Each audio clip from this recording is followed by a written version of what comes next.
ইয়াদ 1 লঞ্চে রওনা দিছি। লঞ্চটা 1.5 ঘন্টার মতন চলছে, ঠিক আছে।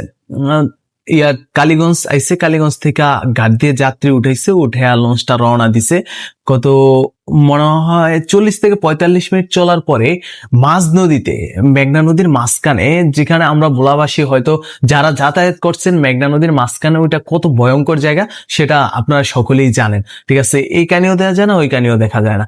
এমন অবস্থায় আমাদের মানে আপনারা স্ক্রিনে যে ভিডিওটা দেখতেছেন, এরকম বাতাস শুরু হয়েছে, লঞ্চ তো ধুলাইতেছে, লঞ্চ ডুলাইতেছে, মানে ওই জায়গাটায় লঞ্চ, মানে ওই লঞ্চটা যাত্রী ছিল কম হইলেও 1000, 1000-এর আরো বেশি হইব, 2000 হইব, 2000-এর নাইন যাত্রী হইব।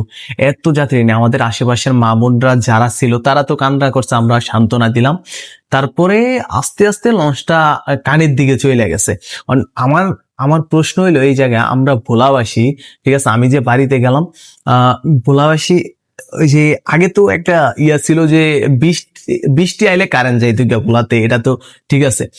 এখন হইলো আমের ভোলাতে গিয়ে দেখলাম ওই যে আকাশ হালকা একটু কালো হয়েছে, মানে মেঘ ধরে কালো হয়েছে, কারেন্ট শেষ। যে ওই যে বাতাস, মানে বৃষ্টি, বাতাসের কথা বাদ দেন, বাতাস কোন একটা হইলে তো এটা সাধারণ জনগণ দেখে কি সমস্যা হয়েছে। বাতাস হালকা একটু বৃষ্টি হইলে তারপরে 2 দিনের লেগে কারেন্ট নাই, 2 দিন পরে আসে, আইসে 1 ঘন্টা থেকে আবার চলে যায়।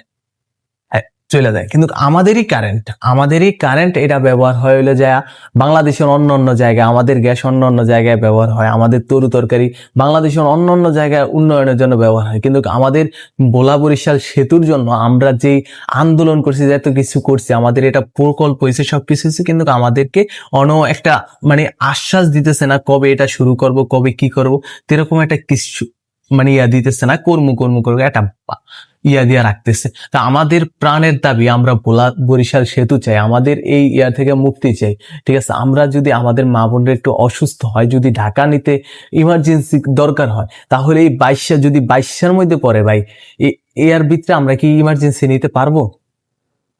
তারপরও আমার ইমার্জেন্সি কিভাবে হয়, 6 ঘন্টা লাগে এটা দিয়া, এই 6 থেকে 7 ঘন্টা। তারপরে ঈদের ভিতরে মানে নিজের জানটা একদম পুরো কোরবান হয়ে যায় এই জাম এইসব গুলার ভিতরে। সেজন্য আমরা ভোলাবাসীরা, আমাদের ভোলাবাসীর এটা একদম প্রাণের দাবি, আমরা ভোলা বরিশাল সেতু চাই। আর যদি আপনি ভোলা থেকে ভিডিওটা দেখে থাকেন, ভোলাবাসী হয়ে থাকেন, কিংবা ভোলার আশেপাশের হয়ে থাকেন, আপনাদের দেশবাসী হিসাবে আপনারাও আমাদেরকে সাপোর্ট করবেন, কেননা আমরা অনেকটা বিপদে আছি। আমাদেরকে সাপোর্ট করবেন, যেহেতু ভোলা বরিশাল সেতুটা হয়